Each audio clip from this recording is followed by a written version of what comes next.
All right, Good sorry. evening, ladies and gentlemen. I'd like to welcome you to the Zoning Board of Appeals meeting for Wednesday, August the 3rd, 2022.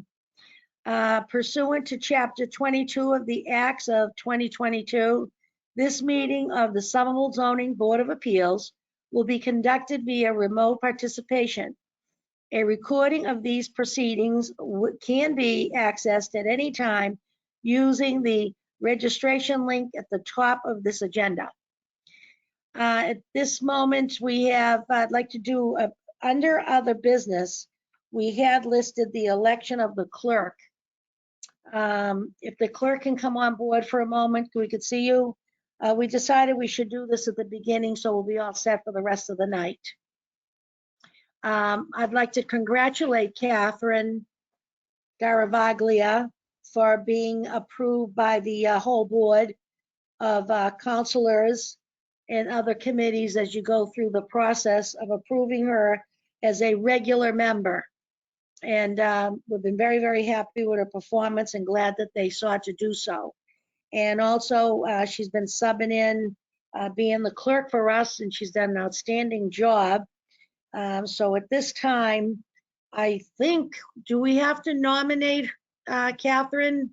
Okay, so I'd like to open up the floor for nominations for clerk of the Zoning Board of Appeals. Are there any nominations? Madam Chair, if I may, before Yes, we do ma'am. this, I currently am not located in Somerville and did not have the opportunity to get re-sworn in. I don't know if that affects what we're doing.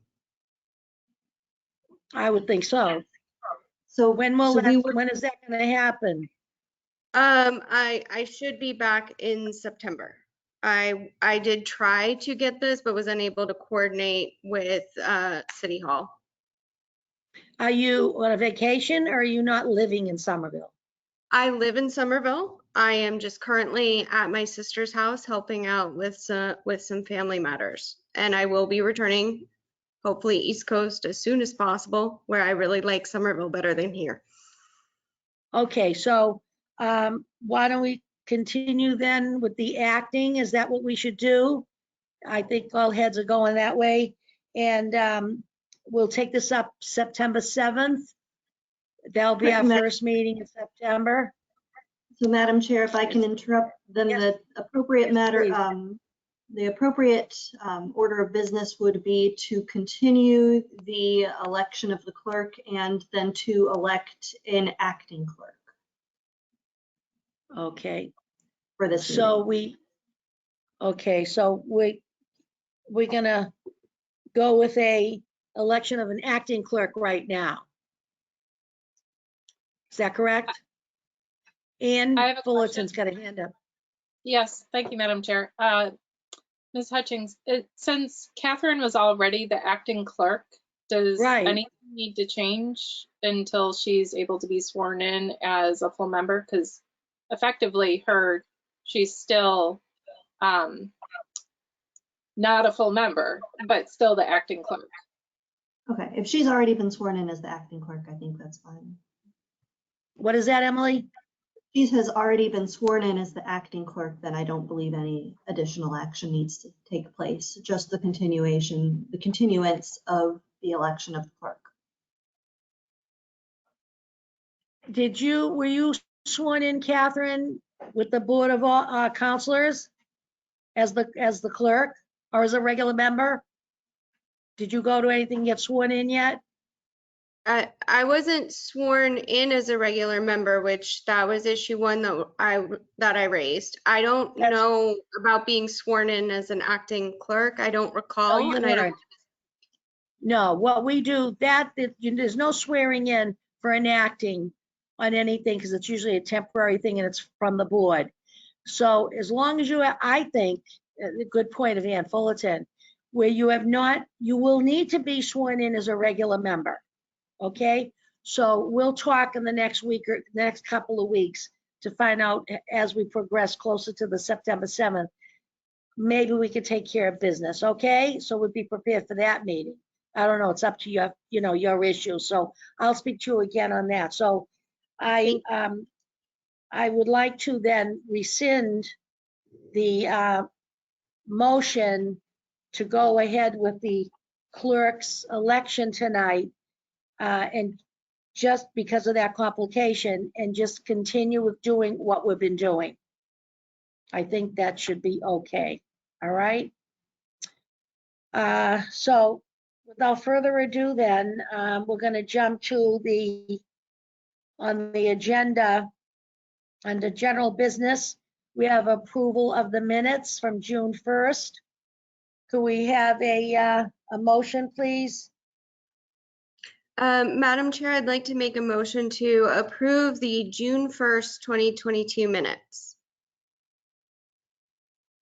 As presented. May I As have a second? Second. Okay, the two Ians have, Ann Fullerton and Ann Brockelman have seconded the motion. All in favor? Sorry, Madam Chair, which are you accepting as a second? There can only be one second. I'll take Ann Brockelman just because of the, whatever. Ann Brockelman, thank you.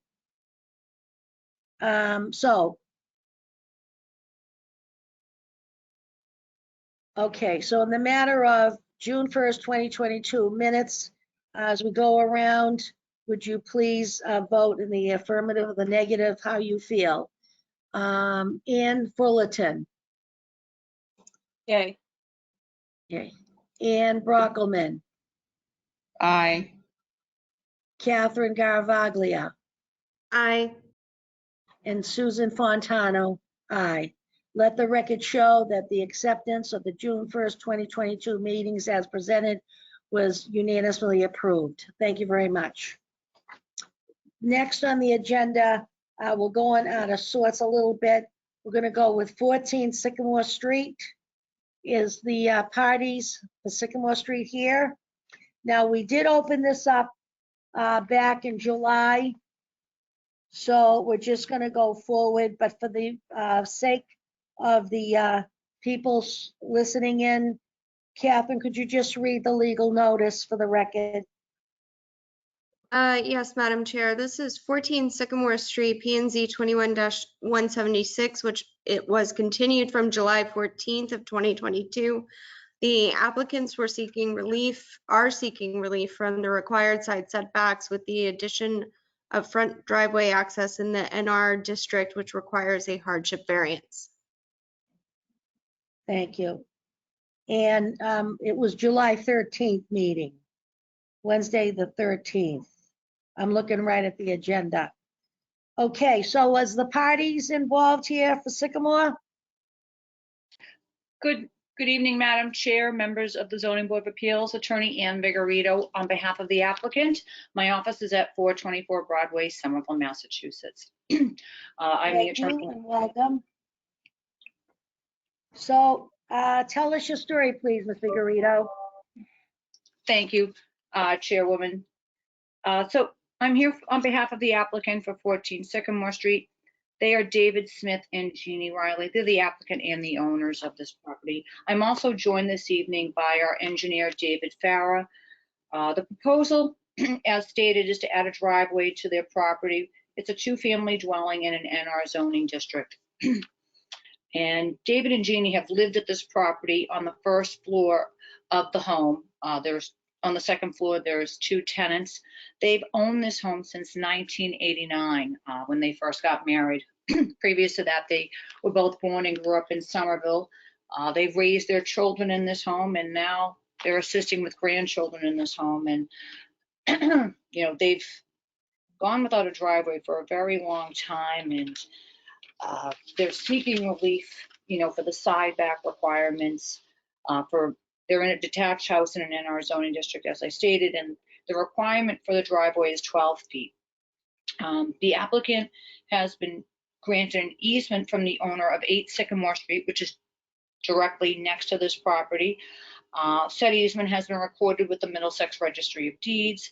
I'm not going to read, of course, all of the easement language, but the pertinent is that they are given approximately 2¼ feet wide by 42¼ feet long strip of land for the easement for their driveway. And just to further on, the neighbors are in full support. We did submit a petition with our submittal from Kevin Smith, who lives across the street at 11 Sycamore Street. Don Hughes from 8 Sycamore Street. He's the property owner that's giving the easement. He also sent a further letter today to my office, and I forwarded that to Planning Department. Angie Call, who lives at 16 Sycamore Street, also signed. Martha Friend at 135 Highland Ave, and Brenda Hopkins at 137 Highland Avenue. They all support their neighbor. You know, as I discussed, part of the rationale here is that, you know, these people have been, there are some days where they're parking, you know, around the corner on Madison or well down on Highland Ave. And, you know, living here all this time and having their growing family and now with grandchildren, you know, they'd like to make their lives a little bit easier as they're approaching retirement. But what I'd like to do at this time, I'm going to mute myself and turn things over to David Farah. He's our engineer, and he can put up the site plan and show you where the driveway will be exactly. And then after that, you know, whatever questions the board needs from us, I just thought it might be more appropriate to have David explain it at this time. Thank you. Thank you. Good evening.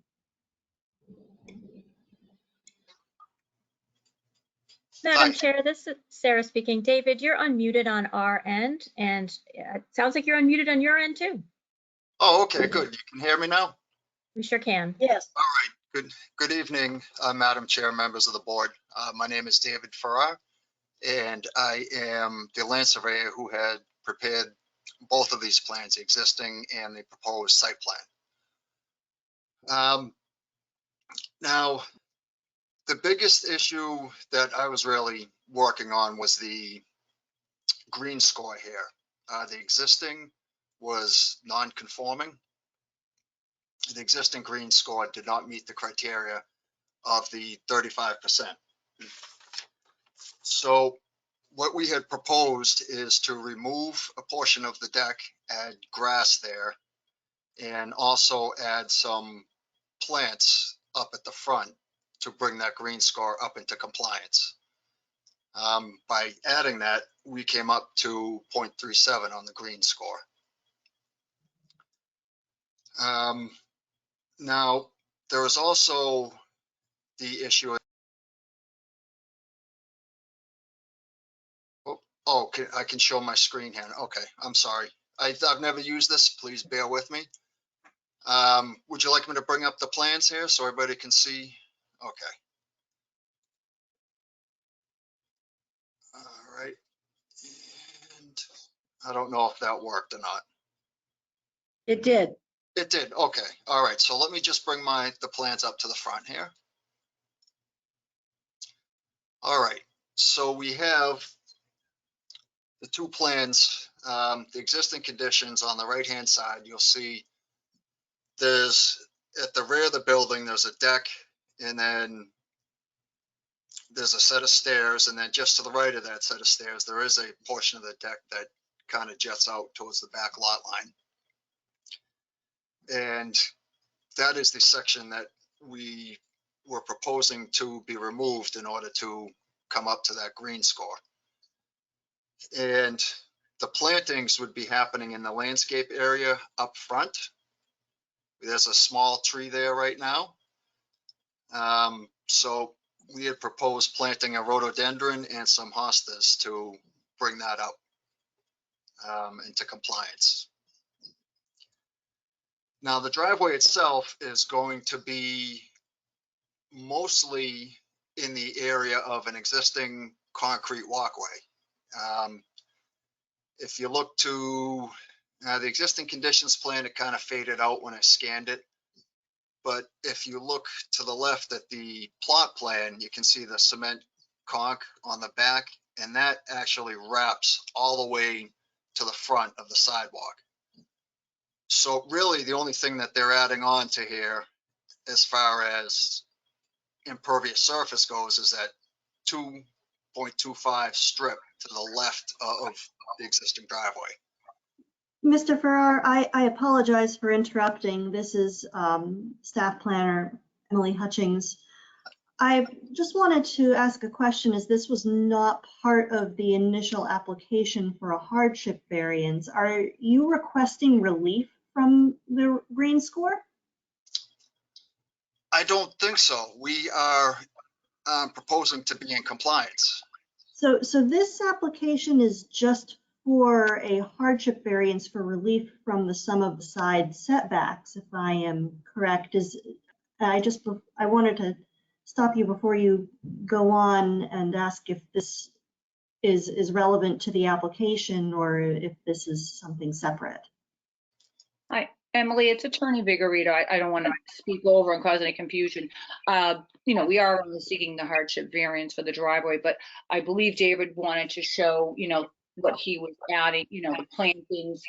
This is a driveway, it's not in full compliance. We're also going to use pervious pavers for the materials and perhaps an apron on the front. I think he just wanted to discuss, some of the nice plantings. I know it's nice to have a nice visual for the board, so apologies for any confusion. No, that's fine. I just wanted to make sure for our edification that we received all the information that we needed. Thank you.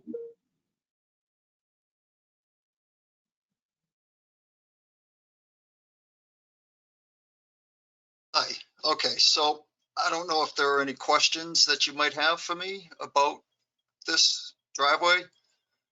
Let me bring the, is my screen still up?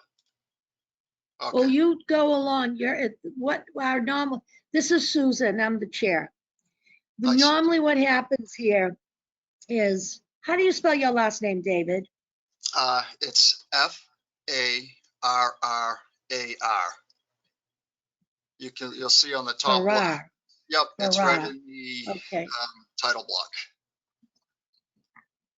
okay. Okay, so normally what happens, just so you'll know, is you guys make your presentation. You tell us how you defend the hardship variance, what you're gonna do with the driveway if it's approved. And then we open it up to anybody in the audience that has questions or comments, good, bad, or ugly. And then it come back to us and we'll start asking you some questions. So if there's somebody else, Ms. Vigorito, on your crew there that would like to speak to anything that you think we want to hear right now, please do. If not, we'll continue with Mr. Ferrara's presentation of what the driveway is going to be made of, how wide it's absolutely going to be, how far down it's going to go, and how do you defend the criteria for the approval. Madam Clerk, I would like the engineer to, continue for the board. Beautiful. Great. Thank you. Thank you, Ms. Ann. Go ahead, Mr. Ferrara.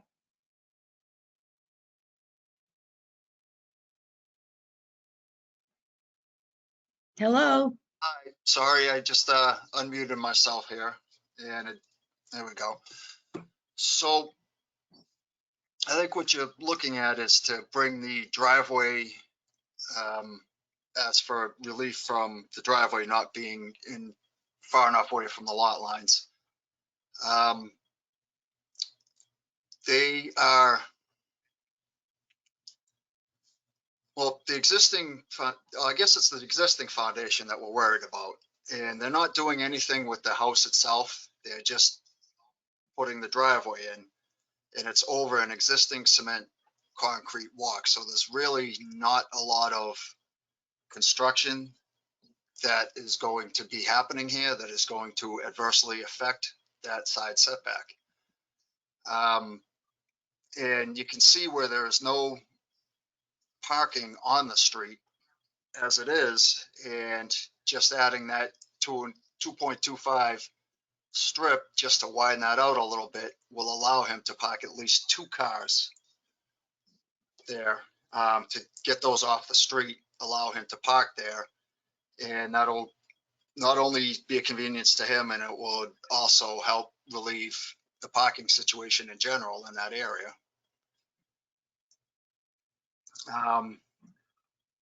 And I am not sure what else I need to say. If you have any questions, I will gladly field any questions about this. So why do you feel we should grant the hardship? So Madam Clerk, if I could, Thank you. so, when I went through the criteria, and I looked at the staff report, and, to me, the shape of this lot is difficult because there is no driveway. There never has been. Some of the other homes on the street do have driveways. The property owners, they cannot fit any type of vehicle on their property. They've been parking on the street since they bought this house 33 years ago. And the current length of the driveway is 6.65 feet. The easement would allow the property owners to expand the driveway to 8.8 feet. So they have 2.15 feet. I hate talking in numbers, folks, so I try to be as simple as possible. So the enforcement of the ordinance provisions does involve a substantial hardship to the petitioner, as the desirable relief may be granted without a substantial detriment to the public, the neighborhood here. They're in full support of, the hardship variance. They've known these neighbors for many, many years, so they've, reached a level of credibility with them. They want to help this family out. This would be harmonious within the neighborhood. There are other properties that also do have driveways, so granting the variance does not negatively affect or cause hardship to the surrounding property owners. So in a nutshell, that is, our version of what the criteria being met at this time. If you have any questions for the team, or if you want to wait till after the public portion, we are here and available. Okay, thank you. Ms. Hutchins, or whomever, who's going to be handling the audience? Madam it, Chair, this is Sarah White speaking, and I am happy to mute and unmute people for you. All right, beautiful. So could we go at this point? There seems to be taking a little rest, the presentation. Can we go to the audience, see if there's anybody in the audience that has anything they want to say to the matter of 14 Sycamore? Thank you, Madam Chair.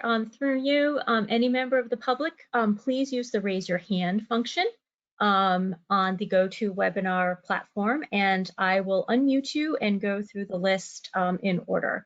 The first person is Andy Call. I have unmuted you on my end, and you just need to unmute yourself on your end. Please give your name and address prior to speaking. My name is Andy Call. I live at 16 Sycamore Street, Dave's neighbor. And I think I totally support having given Dave the opportunity to have the driveway. I think it will be good for the neighborhood, particularly it will be good, especially during snow time, during the snow period, that if they are able to have that driveway, they wouldn't have to go and park in a school lot. And it will be easier to plow and safer for the city overall. Everyone in this neighborhood here have driveways, and that's the only house in the area without a driveway. And since the neighbor above him have given him the opportunity, allow that easement, I think it would be a great opportunity if for the city to support that. And given that the city currently is allowing or pushing for new buildings to include parking, I think it would be a disservice, given that he has lived here for so long, if he were to be denied that opportunity. So I think that it would support the city's general plan for having houses with driveways in the city. That's all I Thank have you to say. very much. Thank you so much. Next, please.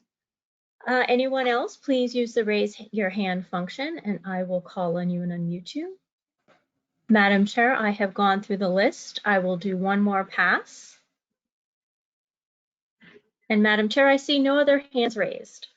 Okay, thank you so much. At this juncture of the hearing, I'd like to note that in our packets we received from staff, there was sign-in sheets from abutters that petitioned, and we have number 11, number 8, number 16, 135, 137 was some of the signatures I saw, so I want to mention that at this time. And so we'll close the public portion and open it up to the board. Is there anybody who would like to go first?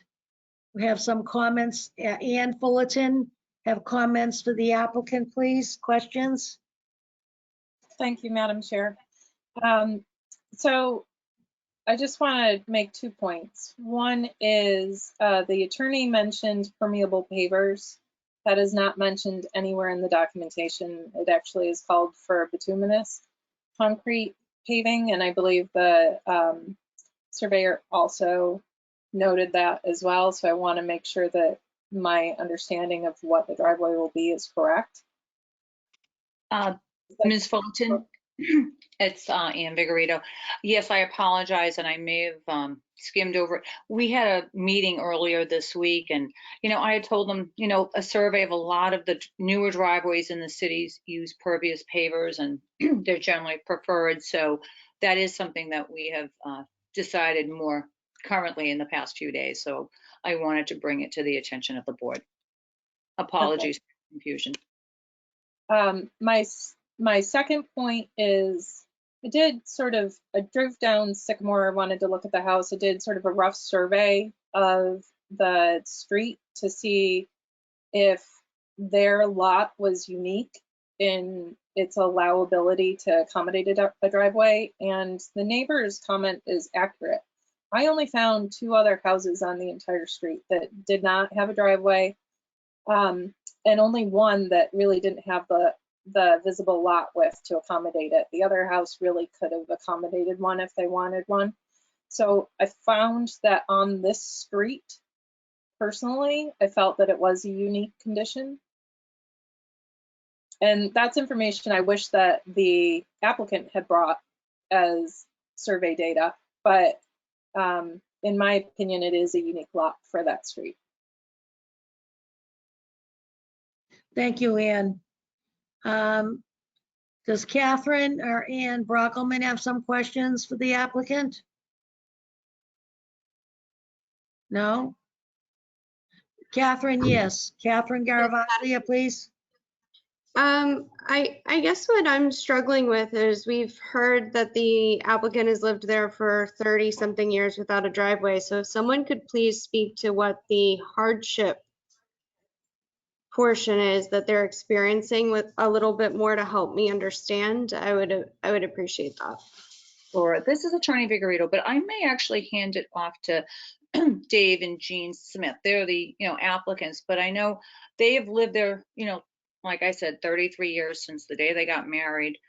They're now closer to retirement age, and, they've oftentimes, and they've got to go all the way around the corner, Madison or down Highland, or they've had to park as far as the high school, and it gets difficult when you're, with groceries, and now they've got the grandkids a lot of times who are young children.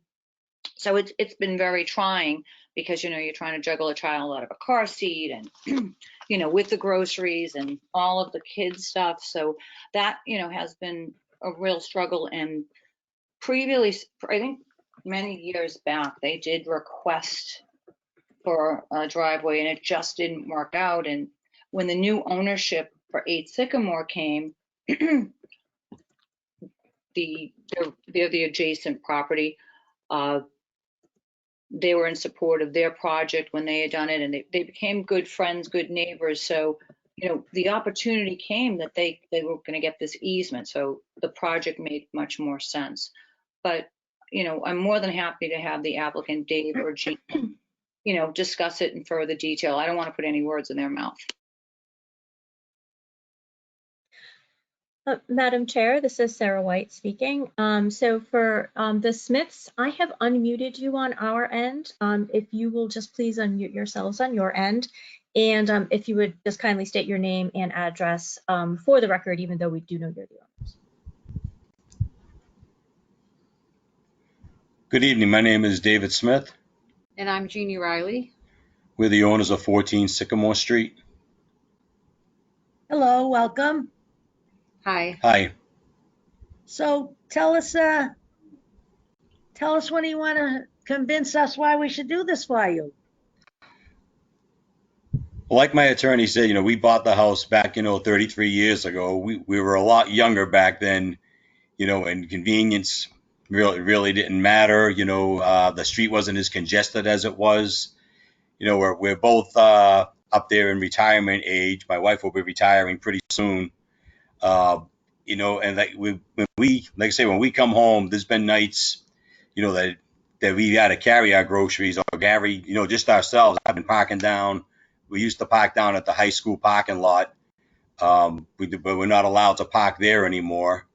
And like my attorney said years ago, we did try to get a driveway, and it just didn't work out with the current owner. And Mr. Hughes, who owns the property next door, him and I, had talked, and he had allowed me to have a variance, so I could at least try to get a couple of cars off of the streets. We do live in a congested neighborhood, and as Miss Fullerton had said, she did walk the neighborhood, and the houses that you saw that did not have the driveway, they actually were granted easements off of Highland Ave. I don't know the address. It was the second house over on Highland Ave where they did construction back there. And so one of the houses on Madison Street and the neighbor across the street at number 11, they do have parking, but they enter from the second house on Highland Ave. So I think there's only one house that doesn't have a driveway right in my neighborhood. That would be the second house down on the right, coming down off of Highland Ave. They're the only ones that don't have it. Like I said, when I approached Don about possibly getting an easement there, and he was more than happy to do it because we supported him on that construction that's going on his building. And as time goes on, the further we have to walk and the older we get, it's not going to be easy anymore. All right, thank you.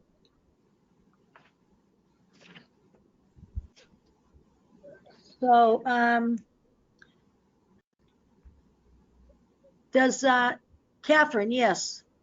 Thank you, Madam Chair. I think that gave us a lot of good information about the hardship component. I'm still struggling a little bit with the unique characteristic of the lot or some other requirement to help meet that. We discussed that the other lots have driveways.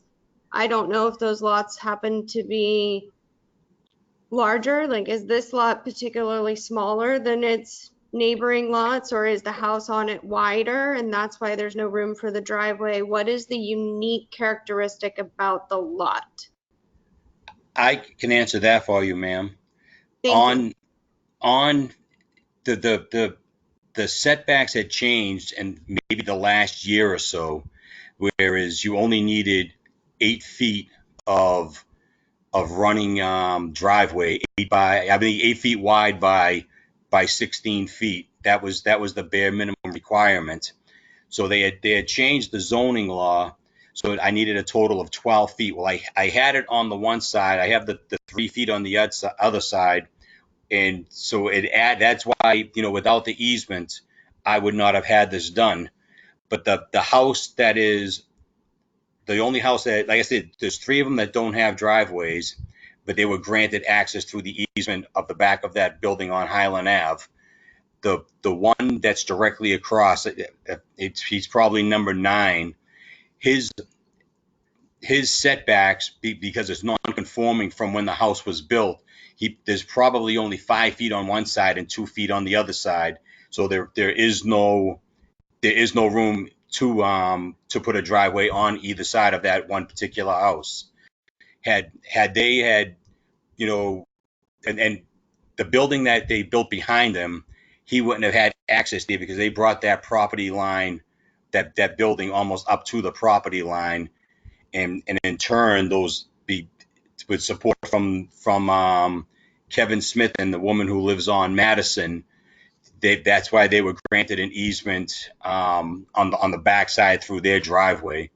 That's it. So myself and I believe is number 9, Sycamore, are the only 2 that don't have driveways. The house on the corner of Madison and Sycamore, even though there's no driveway there, on the Madison Street side, they have a 2-car garage which goes like under their, must be under their yard or something, but they have a 2-car garage, you know, on that corner house. So that no room to put a driveway on the Sycamore side, but on the Madison side, they have a 2-car garage on the Madison Street side.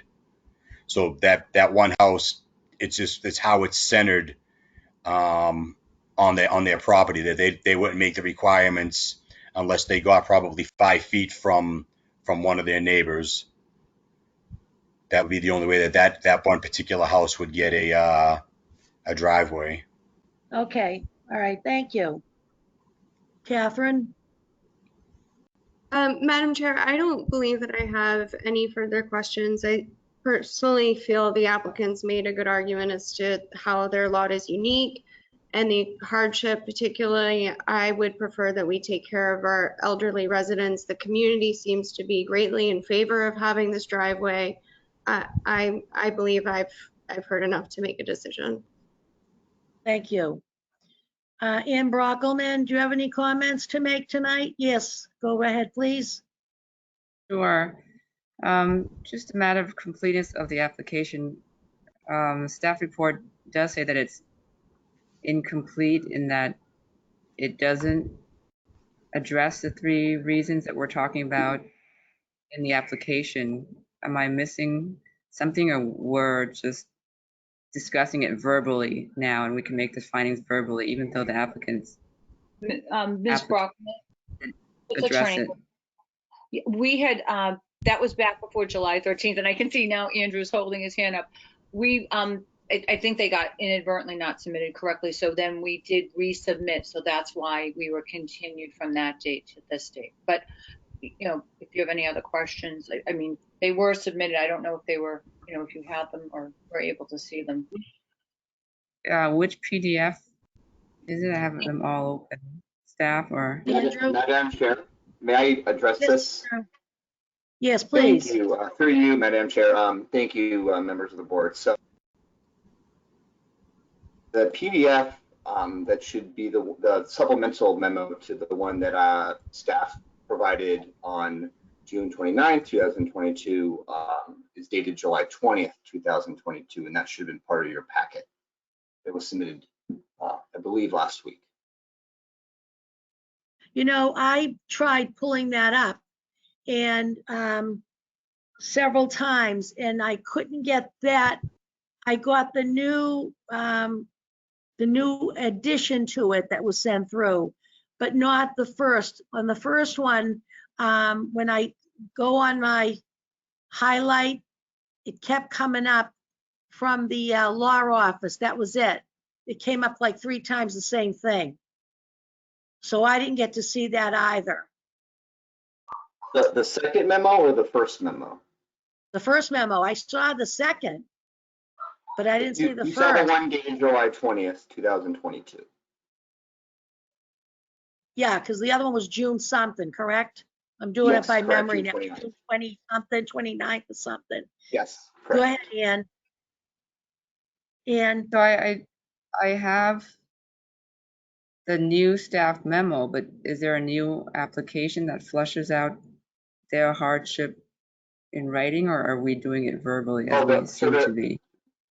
Their hardship, so there's two items. There's the narrative that they submitted with their first submission, and then with their updated material, it's labeled hardship variance argument. Okay. Oh. That also should have been submitted with your packet.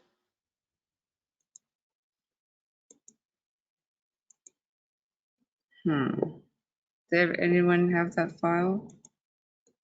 No, Or could you and pull like it I up? said earlier tonight, but you know I what? do have that file. I have been able to view all of the files we've been discussing through the links. You have. You Yes. have? Yes. Oh, good, okay. So how can you help Ian? Well, you just- honestly, I think the conversation has been Is more enough. useful than the written argument was.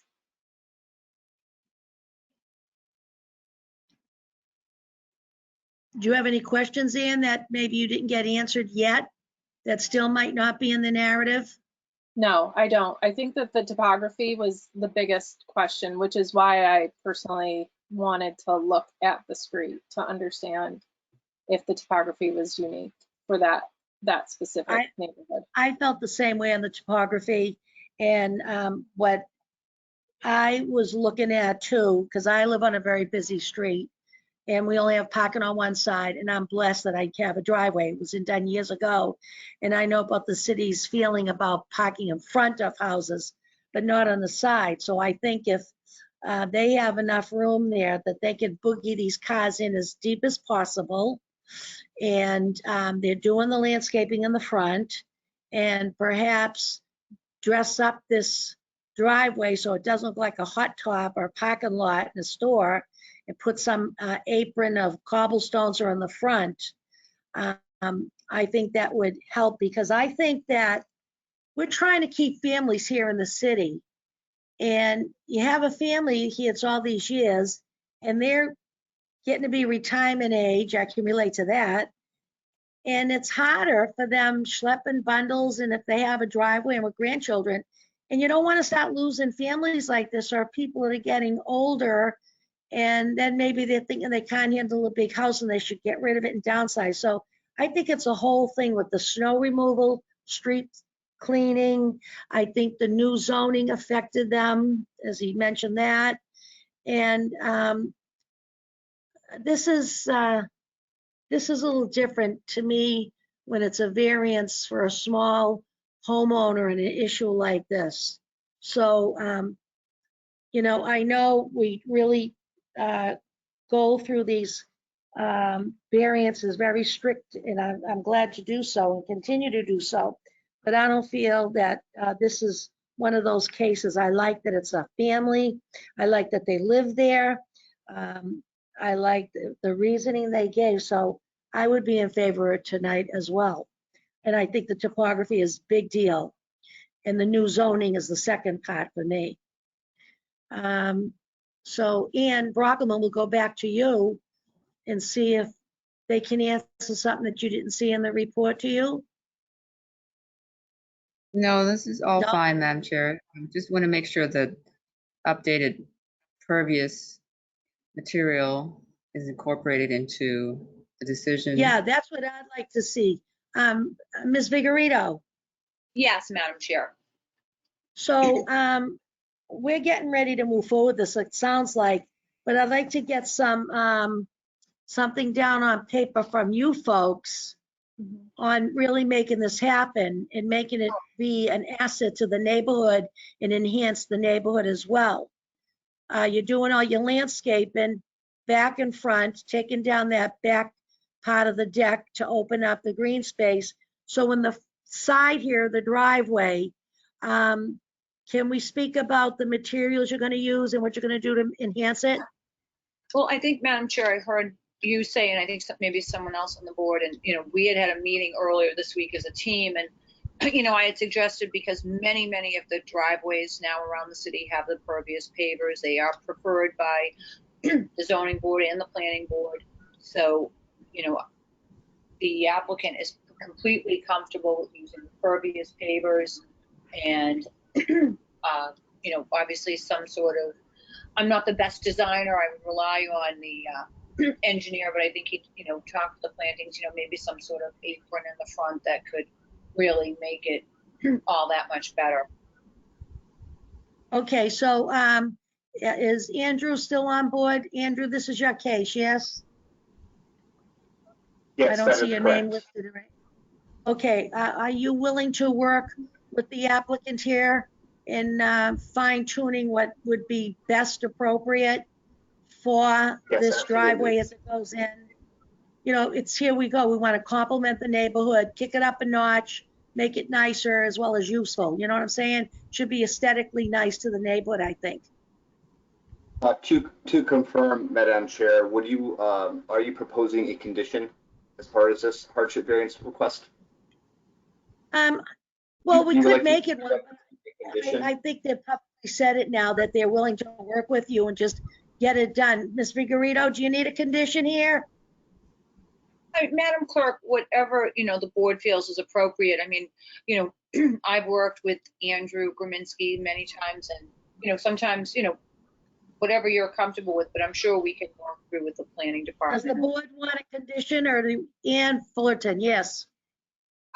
Thank you, Madam Chair. I would prefer a condition that just requests pervious pavers. I Good, don't beautiful. think we need to stipulate materiality beyond that. Okay. So, Andrew, can you help us with the verbiage on how that should be? So when Catherine makes her motion, you can piggyback right in on that. Does that sound okay? Yes, absolutely. Staff is here to assist with that. Thank you very much, Andrew. Okay, so yes, go ahead, please. Andrew, go ahead. Okay, Oh, my apologies. that's okay. Are you all through? I didn't want to cut you off. Can you hear me, Andrew? Yes. Yes, I can. Okay. Do you need anything else from us? No, I think staff is all set. Okay, so you're going to make a condition for the pavers, and Catherine's going to make the motion for the approval. And when we come to the condition, you can chime right in, all right? You got it. Thank you. Ann Vigorito, we're going forward. You folks have anything else you want to say? And your engineer's going to work, you and your engineer, the both of you are going to work with Mr. Graminski on this, okay? Yes, thank you, Madam Clerk, and thank you, members of the zoning board. Mr. Smith and Ms. Riley truly appreciate it. Okay, thank you. May I see, thank you, Ms. Catherine. So could you please go forward and have a motion and do your magic? Yes, Madam Chair. I would like to make a motion in P&Z 21-176 to approve the applicant's request for a hardship variance for front driveway access in the neighborhood district. I believe per our conversation previously, we've addressed the special circumstances, including the lot size, and that the applicant would have substantial hardship without the driveway, and that the neighborhood is in support. I make a motion that we approve this with the conditions related to permeable pavers as discussed. Thank you. Chair, Andrew? Fontano? Yes, May I sir. just confirm that the request for the hardship variance is for relief from the sum of side setbacks requirement? Yes, sorry.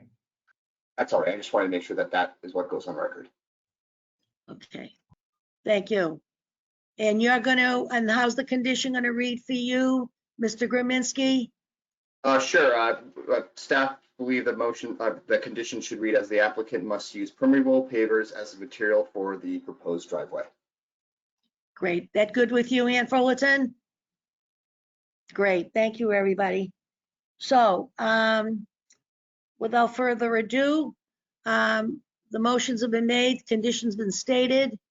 As we go around, could you yay or nay? Ann Fullerton, Do we have a second? Do we need Oh, one? I'm sorry. Thank you. Thank you. May I have a second, please, on the motion? Everybody's in delay tonight. Do I see a hand? Second. Ann Fullerton, seconded. All in favor, as we go around, say aye, please. Ann Brockelman, Aye. Ann Fullerton, Aye. Catherine Garavaglia, Aye. and Susan Fontano, aye. Let the record show that the motion for PZ 21-176 for the hardship variance has been approved unanimously. Thank you. Thank you, Madam Chair, members of the zoning board. Truly appreciate it. Have a good evening. Thank you. You too. Thank you very much, Andrew, for all your help. Absolutely.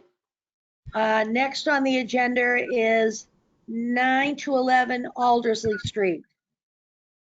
I understand this is Miss White. It's going to help us. Yes, Madam Chair, this is Sarah, and I am going to come on camera as well. Lucky for you. Yes, it is.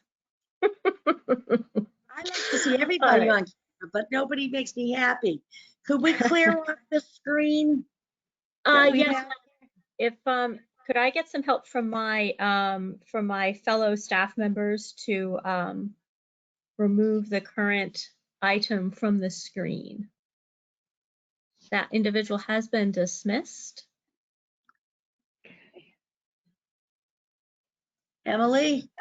Hello, Madam Chair. I'm sorry, I'm working on that right now. One moment. As I say, do your magic. Ah, Thank you. There we Here go. we are. Hello. Okay. So this case goes, well, I have to wait till we open it. Are we ready to go? Thank you. Ms. Garavaglia, would you please open this a new case? yes, Madam Chair. I'd like to open 9-11 Aldersley Street, PNZ 22-090, where the applicant seeks a plan revision to modify building elevations for the 3 buildings previously approved for the site under ZBA 2003-25. Thank you. So, Ms. Sarah, the floor is yours. Bring us up Thank to you. date, please. Sure. Thank you, Madam Chair, through you. Yes, so this case, for the benefit of the audience who is not familiar with it and any of the newer members of the ZBA, the case itself goes back nearly 20 years when it was first heard by the Zoning Board of Appeals and then later by the Historic Preservation Commission when it became a local historic district. About 20 years ago, the zoning case was denied, and then a few years later, the historic case was denied. It went to court. It went to Superior Court for the historic preservation component of the case, and it went to Land Court for the zoning component of the case. And despite multiple appeals and vigorous effort by the city legal department, the city did not prevail in the case. So we lost on the ZBA counts and we lost on the historic preservation count. The result of the Land Court case, which is where the zoning component was heard, was that the judge ordered the Zoning Board of Appeals to approve the project. There could be minor conditions and modifications, which is what was put on the original proposal, but it could not be modified in terms of unit count, building height, location, massing, scale, setbacks, nothing. And so the judge himself made the determination that, in fact, the previous owner had met all of the conditions and all of the criteria necessary to receive a special permit with site plan review, an SPSR, which was one of the special permits you could get under the prior zoning code. So this proposal came forward under the old zoning code. It was approved under the old zoning code, ultimately, even though the new zoning code had already come into existence. Because of the court case, this had to receive its approvals under the old zoning code. So that is what this refers to. And I saw Ms. Caravaglia's face when she read the original case number. So it is a bit unusual and something that we're not quite used to today. So that's where we're at. So it was approved. There is now a new owner. And what has since happened is they have made some changes that are aesthetic changes to components of the building, specifically like window trim casings, the location of windows, the actual look of the windows that were proposed, corner boards, things like that. And the reason that was done is it was to make it look a little bit more in keeping with one of the existing buildings on the property, and that is was originally known as 9211 Aldersey Street, and it's a historic structure. So they wanted the new construction to at least have a little bit more of a aesthetic look, a little bit similar to the existing building. So it's buildings A and building C, which are the two new buildings that are proposed, that are actually the ones that are coming under your purview tonight for those aesthetic changes. From a historic preservation standpoint, the changes were already approved, and they could be approved at staff level because of conditions that were written into the HPC approval. It was the feeling of the planning department that even though the changes did not affect the like any zoning dimensions, because of the number of changes, that it would be, you know, recognizable by anybody remotely familiar with the project. Therefore, we felt it was best for it to come in front of you to discuss those aesthetic changes this evening. Okay, great. So do we have somebody here from the applicant as well as you? Good Yes, evening. Madam Chair. Okay. Amber here on behalf of the applicant, Alon says Okay. as well, and he does have his architect on as well. So I'm actually going to hand it right off to the architect because I know it's probably best. I don't want to waste any of the valuable time of the board. Okay. And Madam Chair, through you, I've unmuted the architect, Paul Girello. Paul, you're unmuted. If you could unmute yourself on your end, that'll be great. I have unmuted Elon Sassoon as well, if he wishes to speak as the applicant later, but I would remind everyone to please give your name and address and your relationship to the project prior to speaking. Great. Thank you very much, Sarah. You're welcome. Good evening, gentlemen. Good evening. Nice to see you again, Madam Chairman. The I just same want- here. Same here. I'd like to make it clear that we weren't involved in the 20 years of lawsuits. We got, I know, because I was. we just wanted to make a beautiful historical village on that property, and we Yeah. purchased about a year ago or something. Yes, thank you. No, I go back that far, and I'm trying to think of who else might have been around, but it was a lot of going back and forth between historic preservation and the zoning. So at least we've all come to a point now, and hopefully it's a beautiful site and looks, you know, like you said, it comes in tune with the original building that's there, you know, some of the detail on the newer buildings. So I'll have Paul jump in if you like. Paul, are you Sure. there? Yeah, just that was a great summary from Sarah, and I just wanted to add that, you know, that the elevations that we originally had to work with are difficult. You know, I mean, so as we further develop the project in the natural progression of construction, some details and changes have been added, and our software is better. Things look more realistic today than they did on older drawings. So really just shaking out the details. None of the massing changed, none of the dimensions changed. We're really just brought more of the detail to life in the drawings and wanted to make it a real project. And we wanted to use the keys off of the existing building, really. We wanted to use that historic reference from the original. The original design also had, I can bring it up if you want as I'm talking. Yeah, that would be good, because I mean, I have my little, yes, this is better. This is nice for us all to see. Go ahead, I'm sorry. Okay, so I hit the show. Can you see my screen now? Yes. Okay, excellent. Let me minimize You guys, okay. So this is the original, this is the building as it was in the last fall.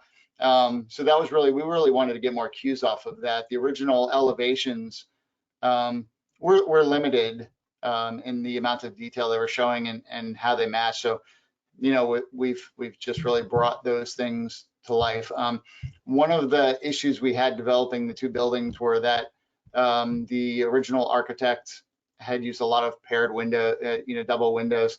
One, it really doesn't match the original aesthetic and design and historically, but also it made laying out the interior very difficult. So, you know, each time we put a wall in, we were hitting a window. So we really wanted to bring the character out, unify the whole development as best we could. And that's really what you're seeing in the drawings is comparing the original submissions to where we're at today in the development and eventually the construction drawings that followed.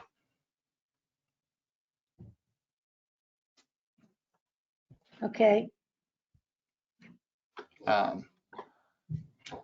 We did probably one of the things on specifically on this elevation, one of the issues that we found was that the grading, you know, really we've more accurately kind of reflected the grading that changes from the rear to the front of the right side of the property. So we're seeing a little bit of difference in elevations on the back, but massing and everything is the same. It's just in reality, the grade was working out a little bit differently than the original intent. The slope is a little bit different. But again, reflecting kind of the existing building and more of the detail. Okay. Sarah? Madam Chair, sorry, through you, if I could just ask, please, for the architect and Mr. Sassoon to kindly state their address as well for the record. We didn't get those. Sure. Elon Sassoon, 295 Upland Avenue, Newton, Mass. 02461. Paul Girello, 1 Stetson Street in Braintree, Massachusetts. Thank you for picking up on that, Sarah. Thanks, guys. Yeah. So Sarah, you're a historic preservation person and you've been following this. Are you content with what you're seeing? Madam Chair, through you, yes, I am. So I am also familiar with the project, just like you, although I didn't go back to the original heyday when this was all going down, as it were, but I did have to testify in the court case, et cetera. So yes, I am quite familiar with it. I brought it to you all last year and to the HPC. And one of the things that I did was I spent quite some time working with the new owner and their new architect to work out these details. Specifically, they came to me with their concerns about the original plans and I agreed with them.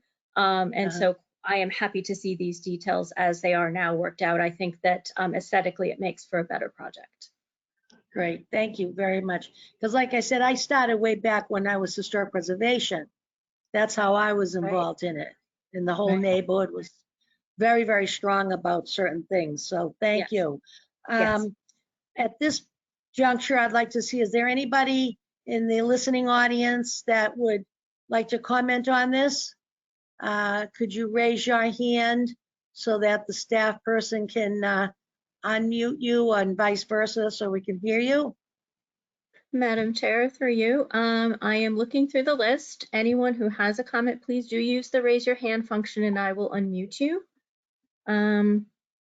I see Julie Schneider. Julie, I'm going to unmute you on my end. If you would please unmute yourself on your end as well.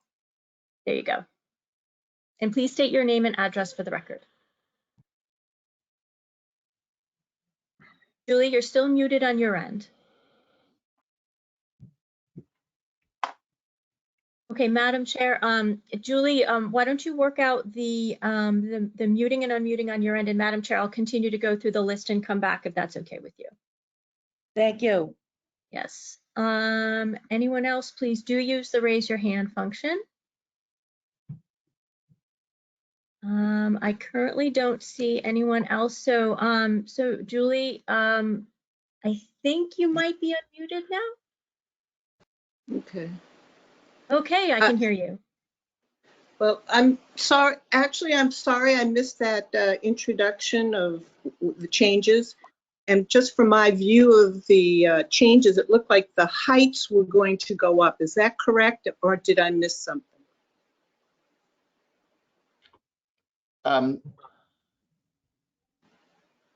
No, the slope, the heights relative to average grade are the same. We've just more accurately shown it specifically on building C, the average grade changed a little, I think from the original design a bit. We couldn't exactly get to the same change. So it's hard to explain. There's a wall, there's a step in the property that the grade slopes quite a bit on building C from front to rear. And we had an average grade point, and we couldn't get to the same, for some reason, we're not sure why the original design is showing as much change as it was. We weren't the original designers, and we couldn't get that much separation and what the site actually has in that corner. So that's why it's a little, the heights change a little. They're actually a little more, they're a little closer to each other than the original design. And that's kind of why elevation looks a little bit different. It's a little more compressed, I guess, or the heights are closer to each other than the original architect kind of indicated. The overall size of each end of the structure is the same, but they're just closer to each other than I think the original design intent. That makes sense. Does that make sense? The buildings are you saying the buildings are closer, or your renderings are closer to? The renderings are accurate to what we believe the site. What's closer? You said something's closer. You see that? I don't know if you can see my mouse on the screen, but the height. Yeah. The height didn't change, but when we used when we calculated average grade, we didn't get as much of a discrepancy in the shift in the building. So at the height is different at the top and the bottom.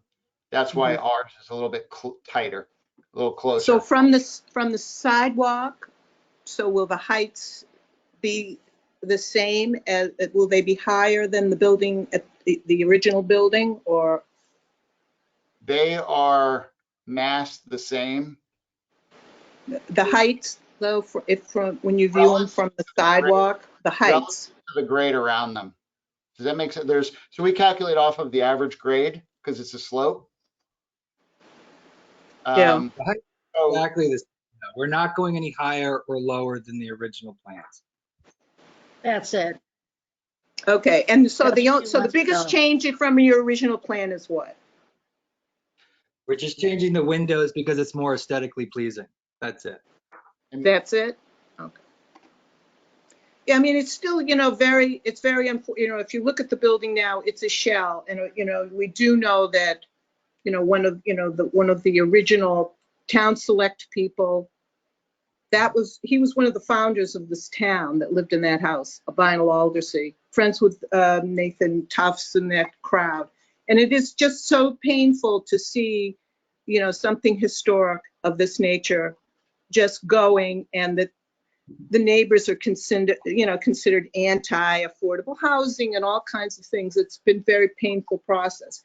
I hope that the developer's leaving trees on all sides to screen it so it can kind of blend in a little better to a very pretty street, what was a pretty street.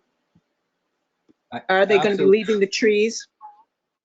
Not to toot our own horn, we've won the Historic Preservation Award twice, and I promise you when we're complete with this, it'll be a garden and the project will look fabulous. And if you want to see a project that we did that has all the and beautiful 132 Perkins Street would show you. Okay, I'll look at it.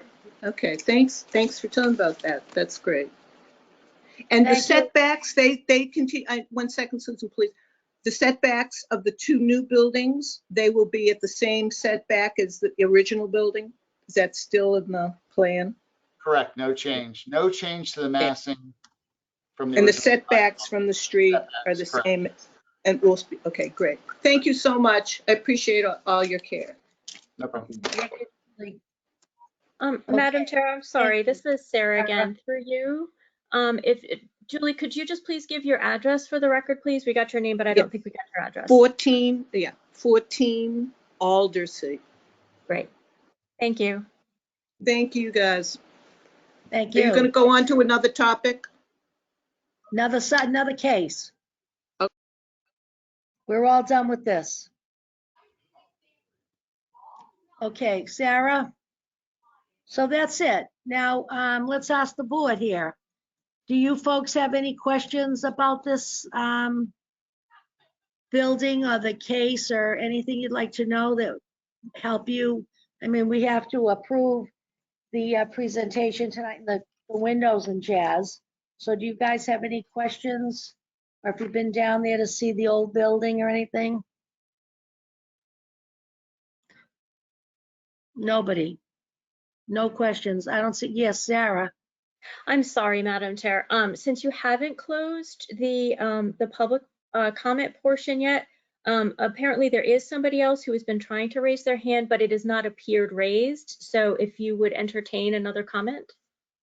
Okay, and will you watch the time, please, Sarah, for the 2 minutes? Yes, I will ask my colleagues to do that. Emily, are you able to show your screen to put the 2-minute timer up? Yes, Madam Chair and Sarah, give me one moment and I can share my screen.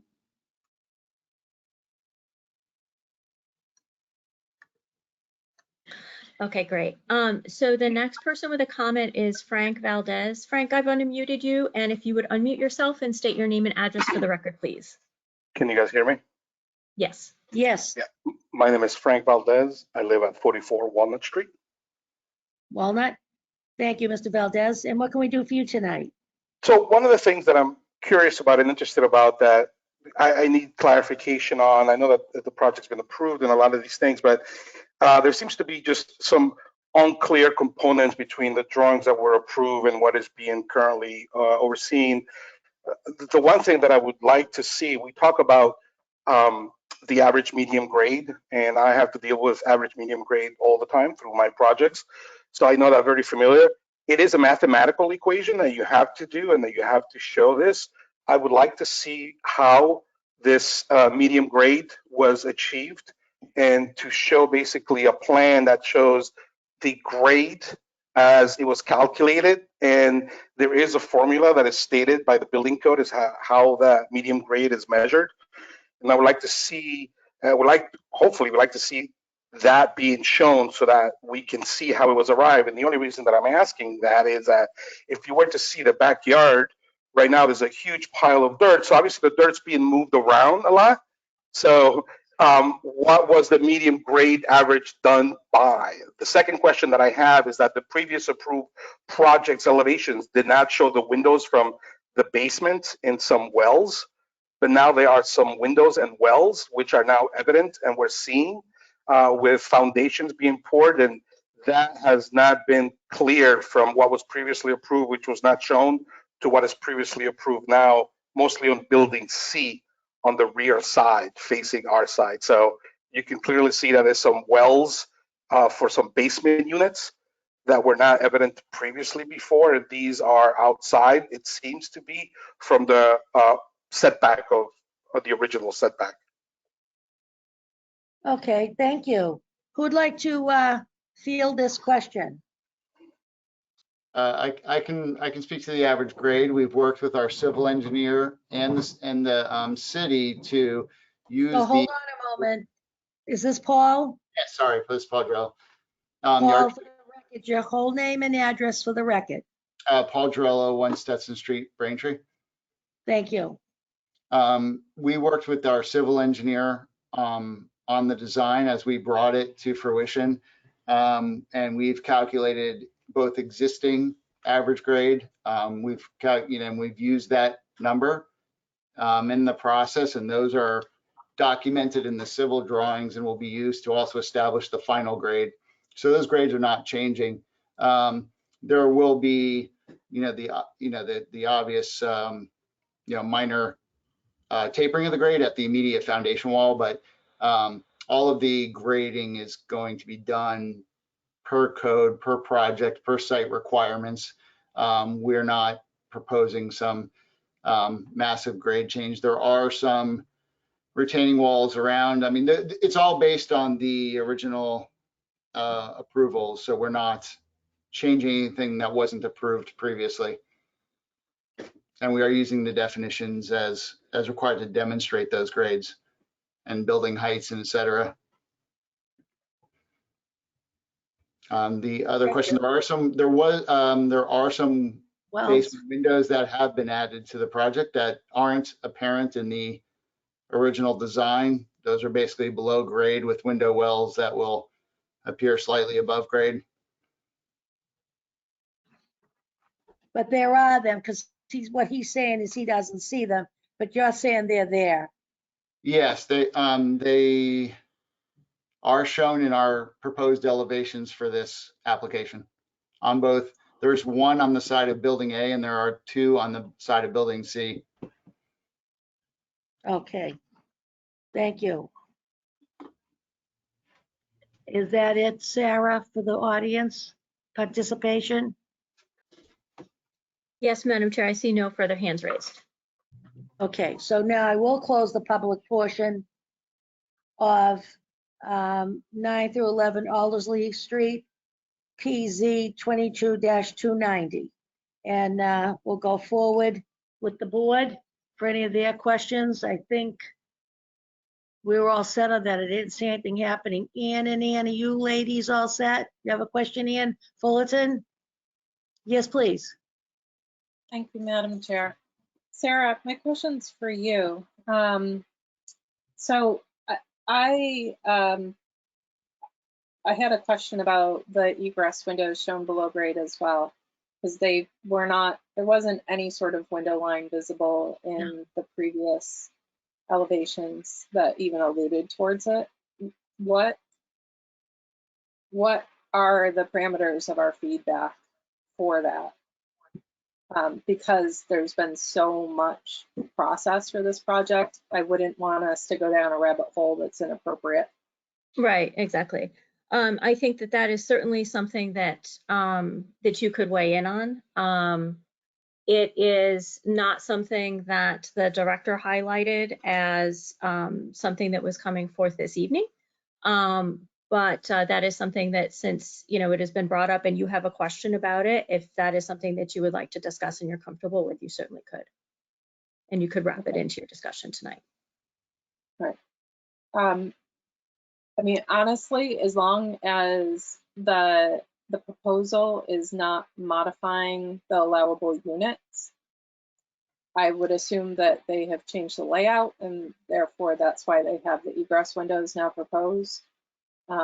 We don't personally have a problem with that, but we also are not seeing a site plan to see how the surrounding site is being modified as a result of having those window wells, and that would have been a good piece of supplementary information to have for this.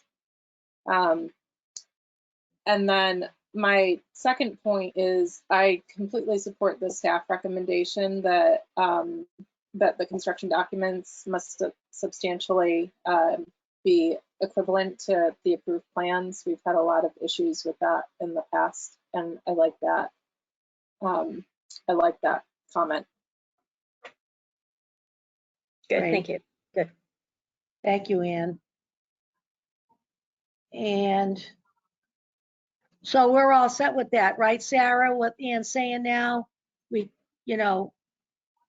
she's comfortable with the discussion where she feels you've worked with it, you've seen, like you said about the director and stuff like that. Yes, Okay. Madam Chair, that is my understanding. Okay, good, all right. And does Ann Brockelman have any comments on this issue, on the project? No? Okay. I see that Catherine's not coming forward, so I guess she's okay. I'm okay.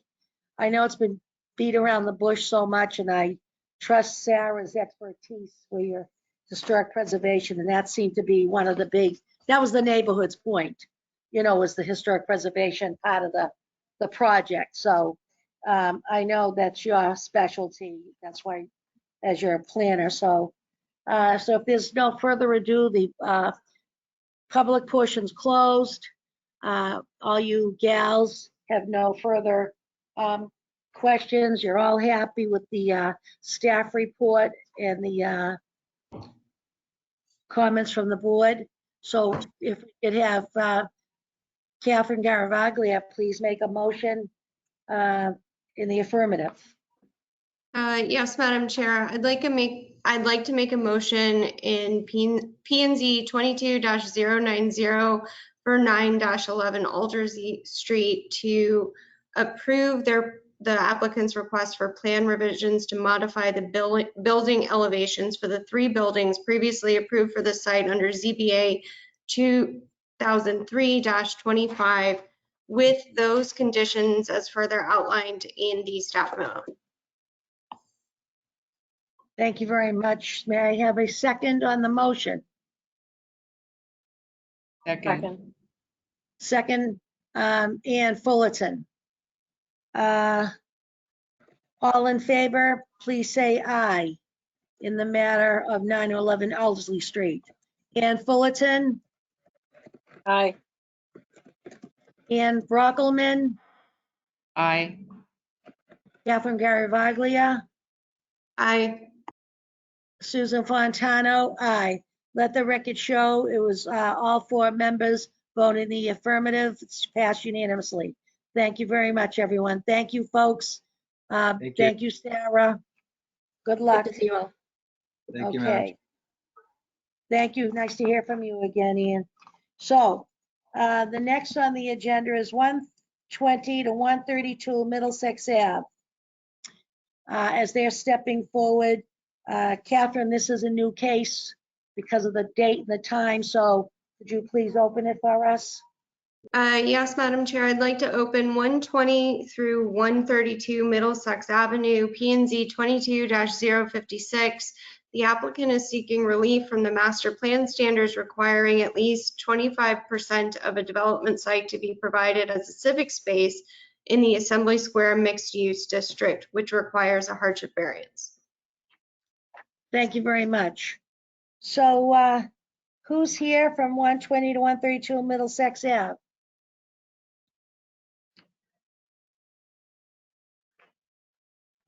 Hello, hello? Madam Chair, this is Emily Hutchings. I apologize.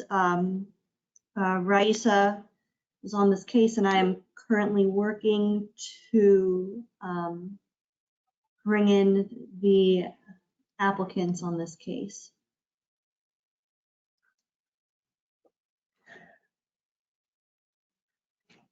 Give me just one moment. Okay.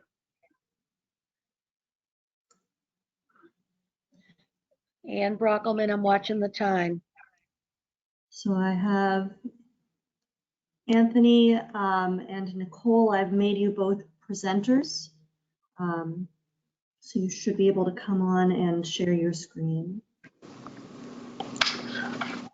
Thank you. My name's Anthony Galuccio. I'm a partner with Galuccio and Watson. Nicole will be beginning the presentation and sharing screen. Can you see my screen? Yes. Okay.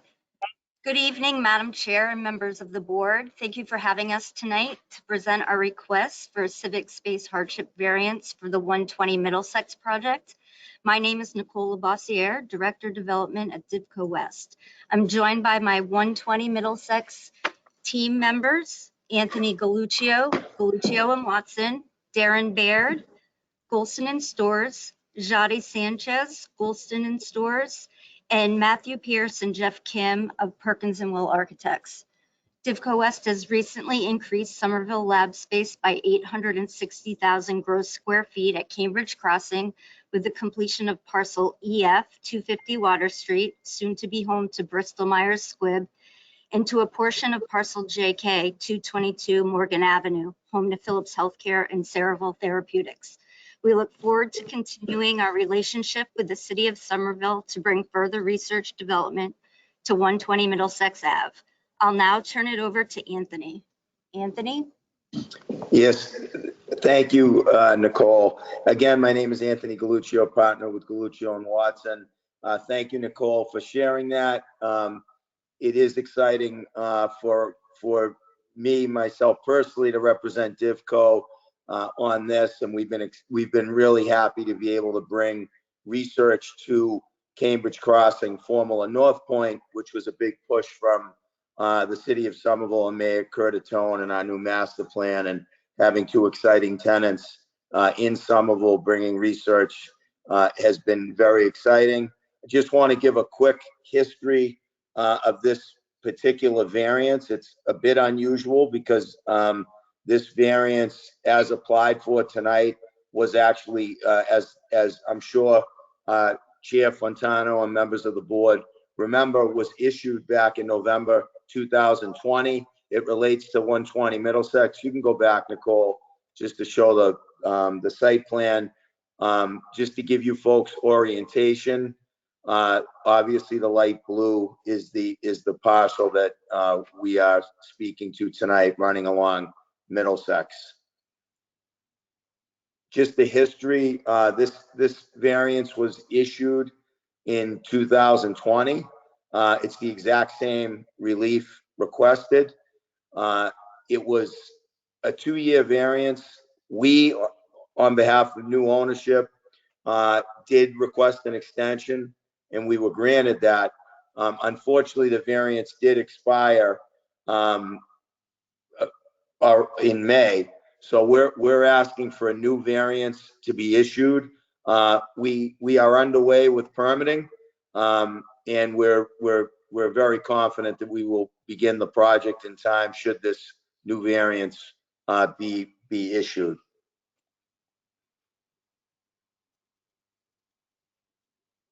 Next slide. Just to give history, and I'm sure that you have reviewed the staff memo, very similar findings as was stated in the original approval. The parcel is actually a unique and interesting shape. It creates a real challenge to bring lab, or what we refer to as research space, to the district. The requirement of 25% civic space would bring the floor plate of a research building below 35,000 square feet, which is the stated goal under the master plan for research buildings.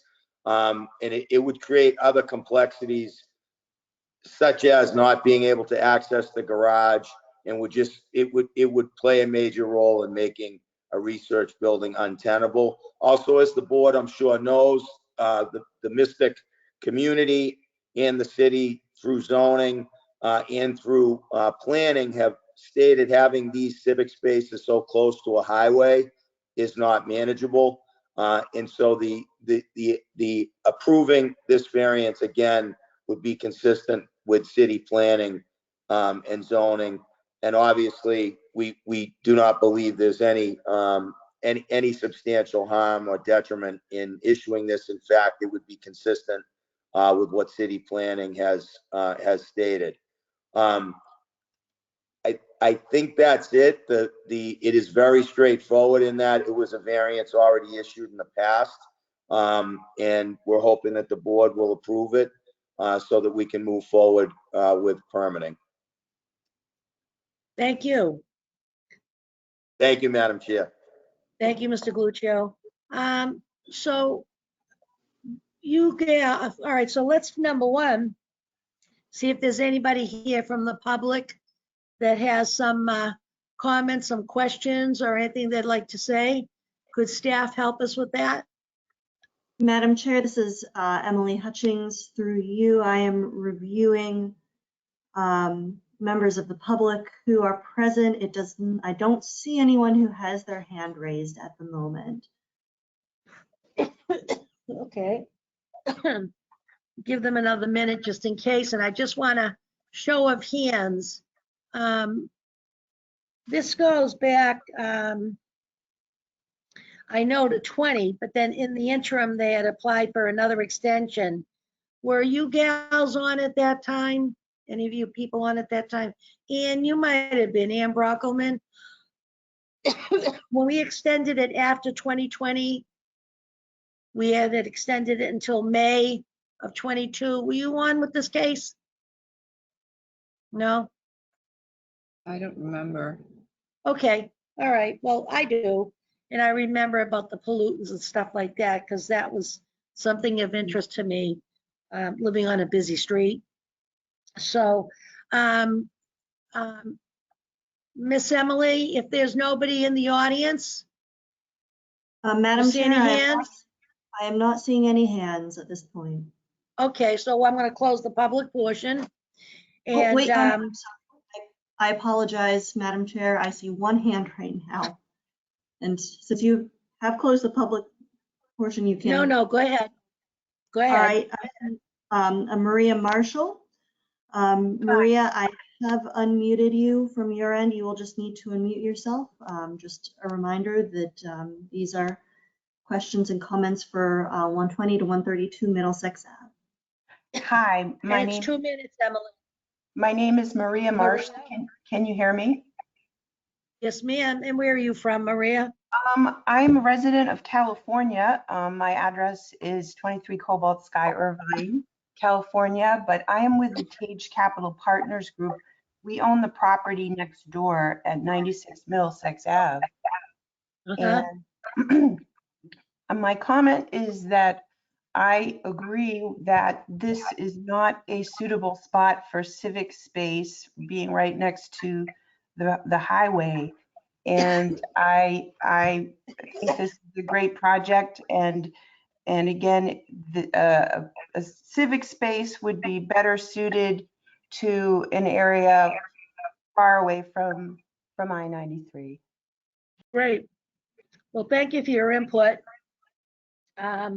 Sometimes the obvious isn't always, you know what I mean? So I'm glad you spoke up and joined us this evening. Thank you. You're welcome. Thank you. Okay, so if there's Emily Hutchins, if there's no other hands waving, we will close it. Take one more look. Madam Chair, I do not see any other hands. Thank you. Okay, thank you so much. So we're going to close the public portion of 120 to 132 Middlesex Ave and open it up to our board. Ann and Catherine, to see if they have any comments. When this first came down, they had a big presentation about the microfibers and the pollution and all that. And that's what really steered us away to going with this next option they have of the civic sites. And I guess it's going to be an assembly, not so much, is it Assembly Row, if anybody can help me out there, or is it Assembly Marketplace?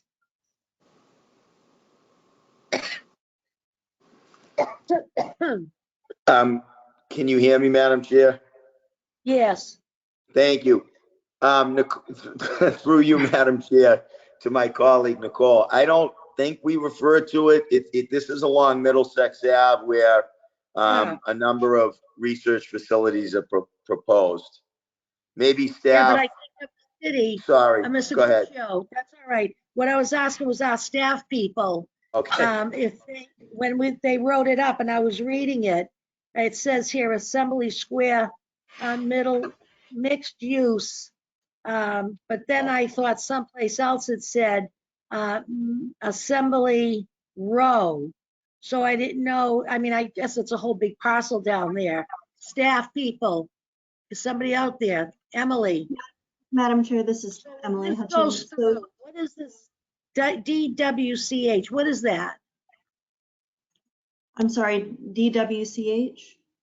In the staff report says, I think it says, I've got working from my notes, DWCH Assembly Row LLC. Oh. What is that? Madam Chair, that's our entity name. Oh, okay. All right. Thank you. And do you know where they're planning on building this, what we're looking at, anything, or is this not privy to us? Is this another committee that does that, Emily? So they're proposing off-site, and I'm not certain exactly where it will be located off-site. Okay, that was the question. All right. I didn't know if we were privy to that yet, or if it's something that comes down the road. You know, I was just curious. I apologize. I'm not certain. I can find out that information for you. Okay. I know it all will right. be somewhere in the immediate area, in the neighborhood. Okay. All right.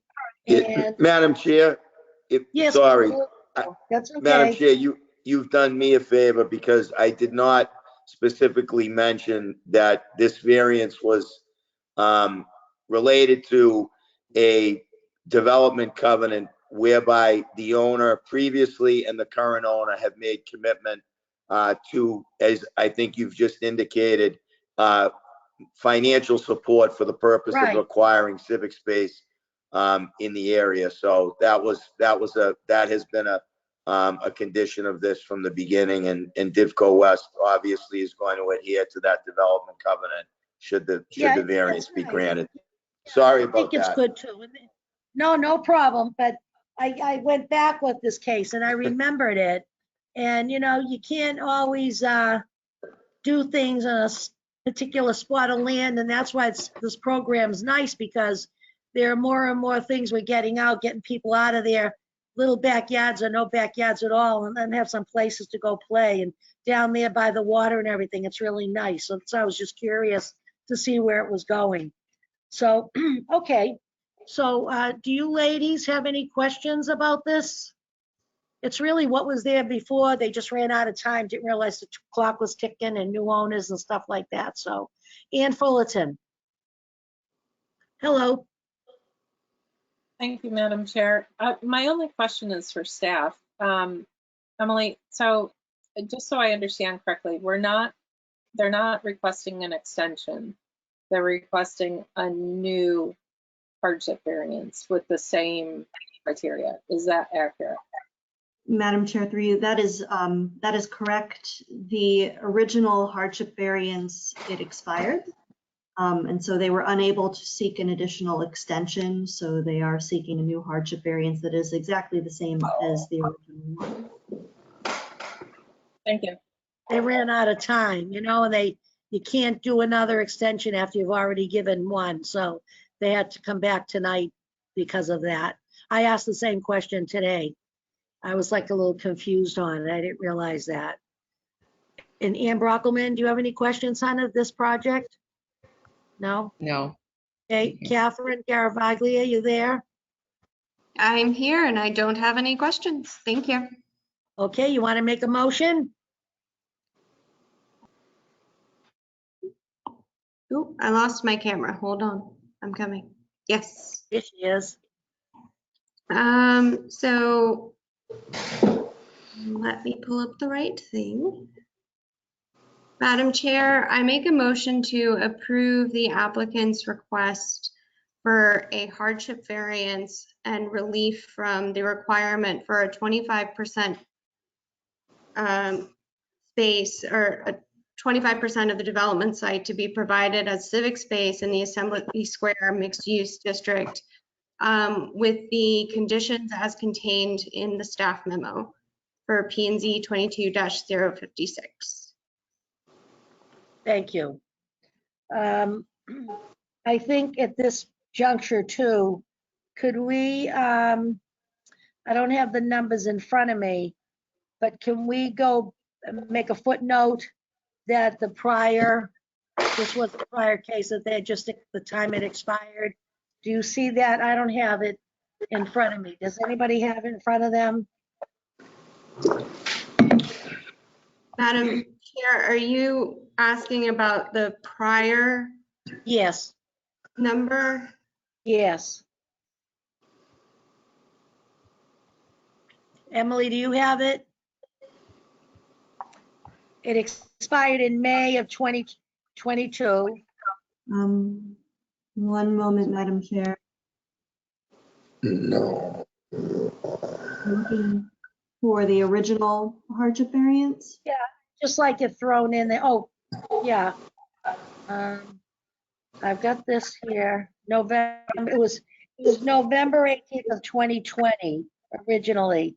Then we extended it to May of 22. I don't know if you have the May item 18th, number.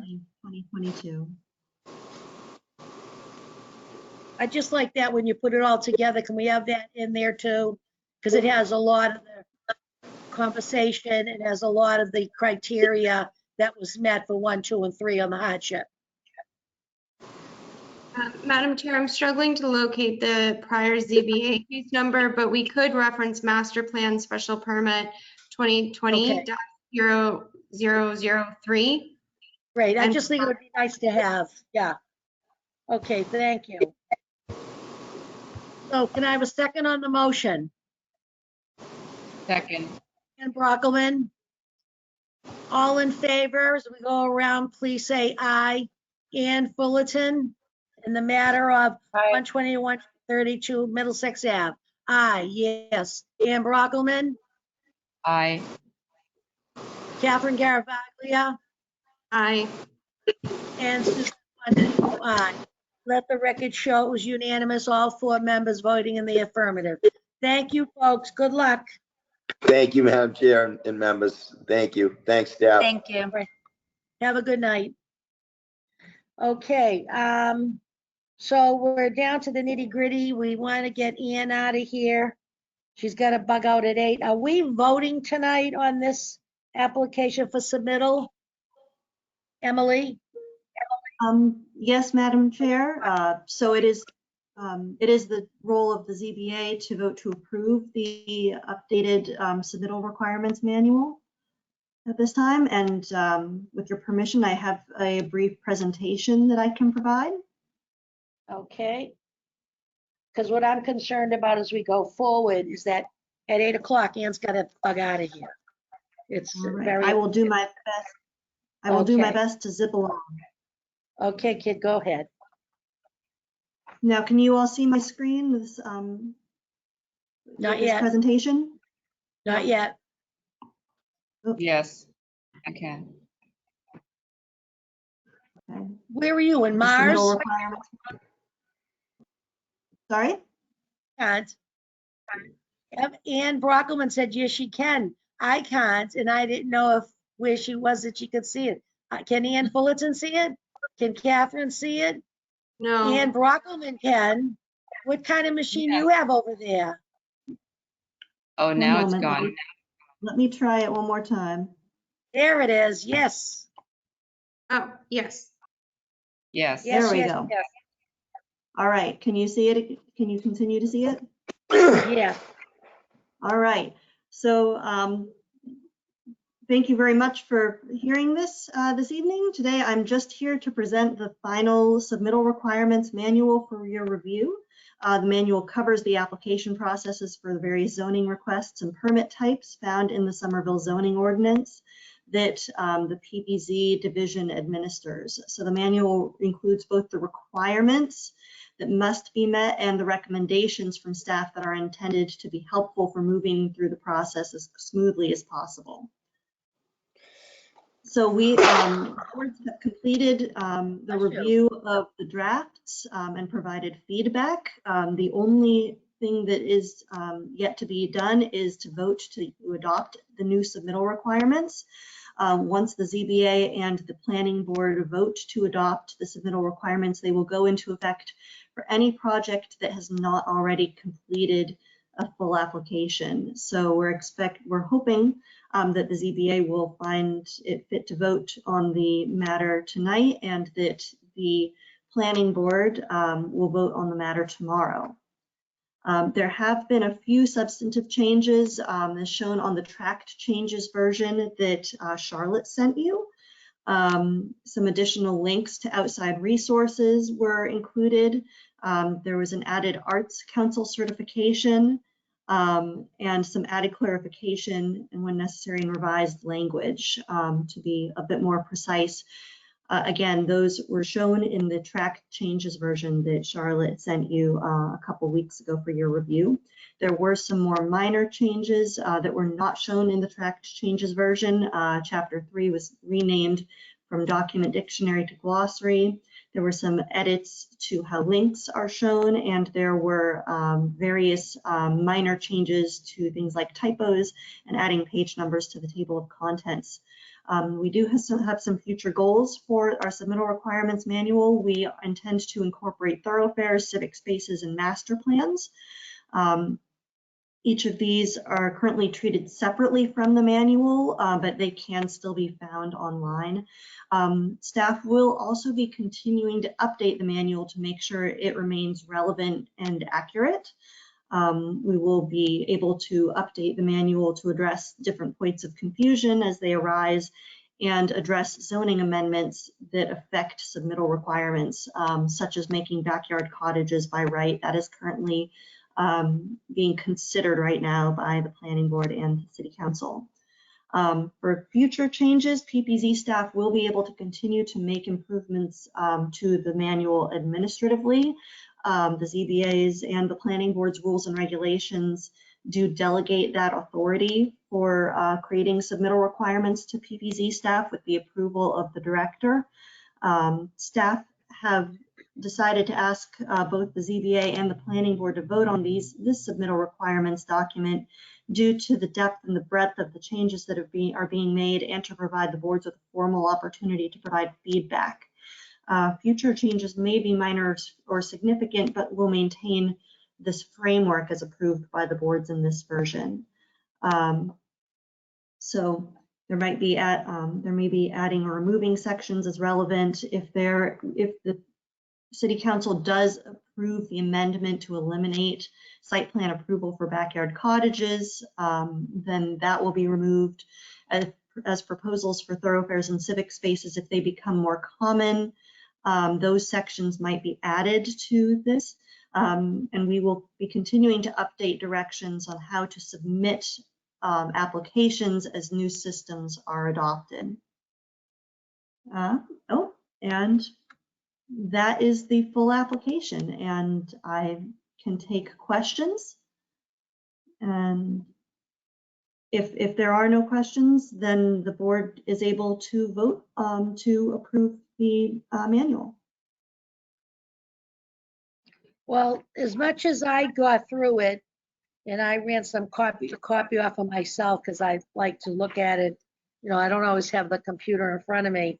I trust that, you know, there was a lot of thought, and the people who really know this stuff worked with it. And if I see anything, like you said, as we go forward, and there are any changes, or, you know, we have to adopt something new or whatever, we all have to talk about it, and it can be done, you know, and they're always keeping this fresh and keep it going.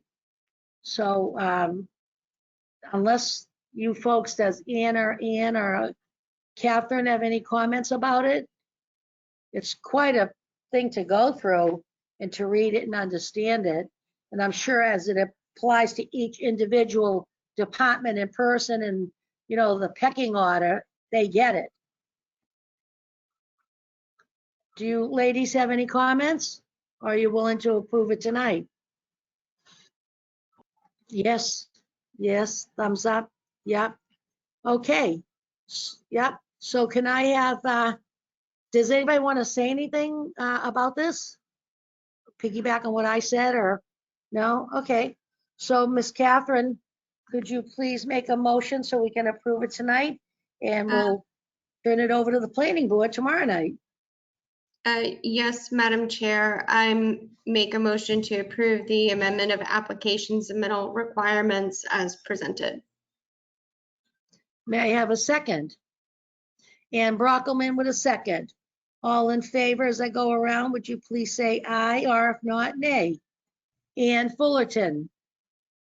Aye. Ann Brockelman. Aye. Catherine Garavaglia. Aye. And Susan Fontano, aye. Let the record show it was unanimous, all 4 members voting in the affirmative. Thank you. Emily, happy? And thank you very much. And Charlotte and the rest of the planners will be. I would like to note that really Charlotte, Wendy, Andrew, Raisa, Victor, they really all were the ones who worked on this. I just took it up at the end for your review. All right, great. So don't be hogging all the credit. Is that what you're saying? I can take no credit for this. That is what I am saying. It was all them and they did a wonderful job. All right, thank you. Thank you to everyone up there and staff. We all know how hard you guys work, and these aren't always the best conditions to be working in, so we really appreciate you guys keeping us on track and helping us as you do. Sarah, thank you for this evening. You're joining Thank you. us. So good to And see we'll- all of you again. We'll tell Charlotte that you two ladies did very well tonight. Phew. All right, and Ann Brockelman, it's only 7:51, moments to spare. Thank you. I appreciate it, Madam Chair. All right, thank you. Thank you, everyone, ladies. Give me a call, Miss Catherine. Bring me up to date on your business so we'll know what to do on the 7th. Sure, Madam Chair, do I have to make a motion to adjourn? Yes, you do. Okay, Go ahead. I'll make a motion to adjourn the meeting. May we have a second? Second. Ann Brockelman, all in favor? Here we go. Say aye. Ann Fullerton, Aye. Ann Brockelman, Aye. Catherine Garavaglia, Aye. and Susan Fontano, aye. All in affirmative, we are now adjourned. Thank you, ladies. Enjoy the nice weather. Good night. Thank you. Thank you. Bye. All right. Bye-bye.